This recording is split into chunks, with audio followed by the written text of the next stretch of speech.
Mesdames, Mesdemoiselles, Messieurs, bonjour, bienvenue dans l'émission En marchant sur les traces des poilus, aujourd'hui consacrée au bois fumain, notamment à ses abords, qui étaient défendus par des ouvrages d'art, tels que des retranchements et des abris d'infanterie, qui ont glorieusement servi pour la défense du fort de Vaux, qui se situe en gros à 500 mètres d'ici.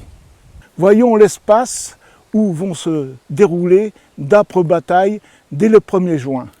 Vous avez derrière moi une grande zone boisée qui domine, c'est le plateau d'Arbaumont, qui domine le village de Vaux, derrière moi, nouvellement construit, mais à l'époque, le village de Vaux était décalé sur ma gauche, à proximité de l'étang de Vaux d'ailleurs, où était construit le moulin à l'époque. Alors, nous sommes le 1er juin. Ce 1er juin, les Allemands décident d'attaquer tout ce secteur. Ils veulent maintenant investir le fort de Vaux. Mais pour investir le fort de Vaux, il va falloir franchir plusieurs obstacles. Et c'est ce qu'ils vont faire du 1er au 7 juin. D'abord, en franchissant la ligne de chemin de fer métrique d'Ille-Taco, qui relie Verdun à Vaux-de-Vendée-en-Loup. Ensuite, ils abordent le franchissement de l'étang de Vaux qui se situe sur ma droite, en contrebas, et ils vont commencer à monter donc vers le bois fumain qui se trouve ici à proximité. Mais c'est là que ça se gâte, car les abords du bois fumain à l'époque est défendu par des ouvrages d'art, par des retranchements numéro 1, numéro 2, numéro 3, et garni de 2 infrastructures qu'on appelle les abris d'infanterie, DV4 et DV3. DV3, DV4, DV1, DV2, qu'est-ce que ça veut dire? Ça veut dire que ce sont des abris qui sont construits entre le fort de Douaumont et le fort de Vaux, d'où l'appellation DV. Le numéro indique l'installation. Le numéro 1 est à proximité sur un terrain dominant, le ravin de la Cayette, qui se trouve donc de l'autre côté du bois d'Arbaumont. Le numéro 2 est un peu plus situé en contrebas sur un terrain qui domine le ravin de la Fausse-Côte. Et ensuite, vous avez DV3 qui se trouve donc vers le sud du bois fumain, et vous avez DV4 qui se trouve côté est du bois fumain. Alors nous sommes ici à proximité du chemin de Lavaux-Régnier qui relie notamment le massif de Souville au village de Vaux-de-Vendée-en-Loup. Et quand nous allons vers DV4, nous rencontrons donc ce cénotaphe à la mémoire du mitrailleur Henri Wechter qui a été tué ici le 3 juin 1916. Il y a beaucoup de cénotaphes ou de tombes isolées donc, parmi ces grandes forêts où se déroulèrent d'épiques combats. Et on peut remarquer que si elle n'est pas tout à fait entretenue, mais il y a toujours des fleurs, une plaque et ici le coquelicot traditionnel donc anglais qui témoigne que les gens passent quand même dans ces lieux. Les abords du bois fumain étaient défendus par des retranchements d'infanterie. Et ici, nous en voyons la configuration en arc de cercle. Ici, nous sommes sur R1 et nous apercevons encore des vestiges bétonnés qui correspondaient au paraldo qui se trouve donc de l'autre côté, qui débouchait sur un talus également bétonné et avec des réseaux de fils de fer barbelés, entrelacés, chevaux de frise et ainsi de suite. Queue de cochon, tout ce qu'il fallait pour gêner l'ennemi, donc de franchir cet espace qui menait bien sûr au fort de Vaux de l'autre côté. Alors ce R1 était défendu donc par la 8e compagnie à l'époque de l'investissement du fort de Vaux. Donc il y a eu de vastes combats ici, qui ont duré pratiquement 5 à 6 jours, notamment du 2 juin au 5-6 juin, juste avant que le fort de Vaux ne tombe. Cette 8e compagnie était commandée par un capitaine, le capitaine Delbert Charles. Qui était Delbert Charles? Ce monsieur est né dans le 3e arrondissement à Paris le 28 avril 1879. D'un père cordonnier, donc vous voyez, d'une couche sociale donc, de base pratiquement.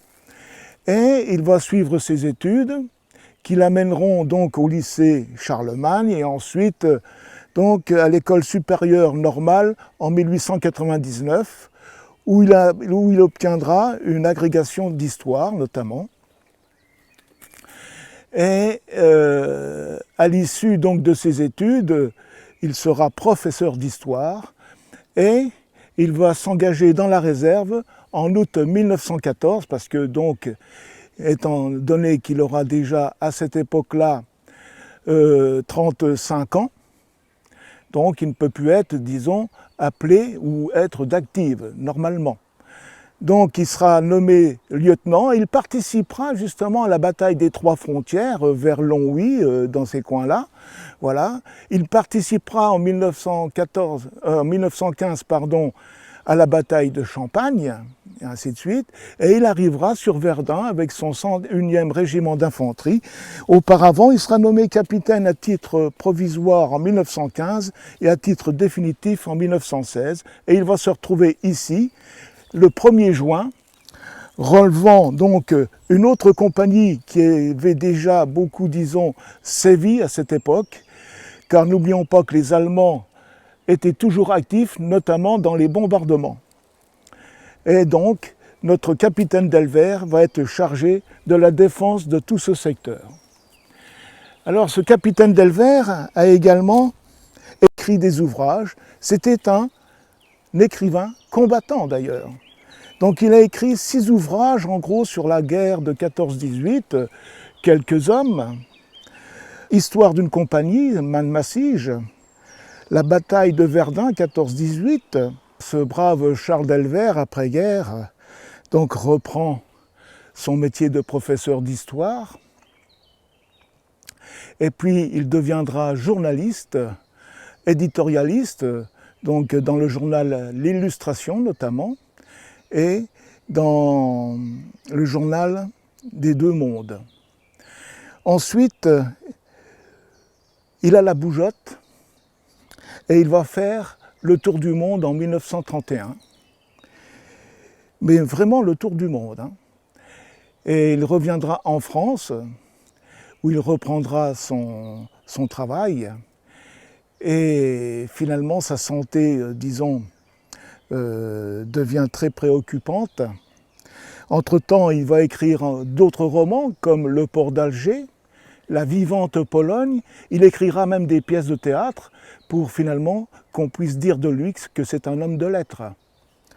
Et il décédera à Paris, dans le 6e arrondissement, donc le 18 juillet 1940. Je vais vous lire un extrait écrit par Charles Delbert, qui figure dans son livre « Carnet au pluriel de fantassins », puisqu'il en a écrit plusieurs. Nous sommes le dimanche 4 juin, R1 va résister encore 1 ou 2 journées. Que dit un de mes soldats? Ils ne sont pas vernis pour R1, les Fritz, me jette en passant avec son léger dandinement un de mes poilus, le dénommé Frémont.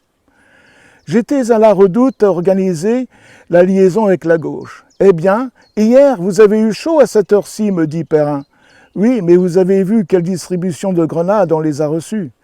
Au même moment, pétarade significative. On se bat à la grenade. À 4 heures, tout est fini. Les Allemands sont rentrés chez eux en vitesse. Quelques coups de fusil claquent encore. Les derniers sanglots après la grosse émotion. Il fait, après la pluie d'hier, un soleil radieux qui rend plus poignante encore la désolation de ce ravin. Des blessés descendent couverts de sang. On ramène 2 tués. Pingot et ce pauvre Bamboula qui s'est dressé sur la tranchée pour abattre un officier ennemi. Il a eu le crâne troué. Dans le bout de tranchée qu'occupent les bombardiers de la 5e et 10 hommes du 124e, 2 Allemands sont entrés et ont été bousillés. Un prisonnier descend. Il a la face imberbe, les yeux hagards. Il lève les mains sanglantes en criant « Camarades, camarades !»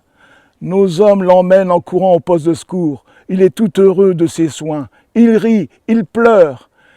J'y vais, on le pense, il croyait qu'on allait le fusiller. C'est un gamin de 19 ans et demi, cordonnier à Essen. Dans la courtine, un autre prisonnier, de la classe 15. Puis un Unteroffizier, sous-officier, âgé de 24 ans. Il est architecte et il est distingué. Pour parler des pertes, lorsque Delvert arrive avec la 8e compagnie, qui est un bien grand mot parce qu'il arrive qu'avec 60 hommes pour tenir la position, dans la nuit du 5 au 6 juin, lui et 7 hommes seront pratiquement, disons, les rescapés de ces combats épiques du retranchement R1. Alors concernant ce brave capitaine, il faut savoir qu'il a été blessé 4 fois. Et il quittera le service, disons, au cours de l'année 1916, puisqu'il ne pourra pas le reprendre, eu égard à ses blessures. Et d'ailleurs, comme je vous ai dit, son décès du 10 juillet 1940, c'était suite à ses blessures. Alors à proximité du R1, un cénotaphe tout à fait curieux, dépourvu de nom, et pourtant qui est fleuri, même finalement entretenu, si j'en vois la pose des pierres, et ainsi de suite, et qui, je pense, est destiné aux défenseurs de ce secteur. À mon avis, c'est un cénotaphe qui a été mis là par quelqu'un en mémoire de ce qui s'est passé. Disons que c'est un emblème collectif.